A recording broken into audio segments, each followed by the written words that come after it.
அதுக்கு நீ என்னதான்ப்பா சொல்ற? பாண்டு மேல என்னத்தா சொல்ற?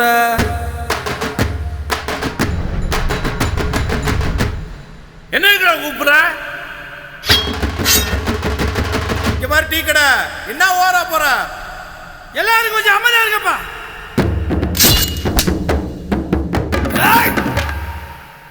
இவன் உங்கள வரணும். கொலையே பண்ணாலும் நான் தான் பண்ண, நான் ஏத்துக்குவேன்டா. இது அந்த கருப்பை மேல சத்தியம்.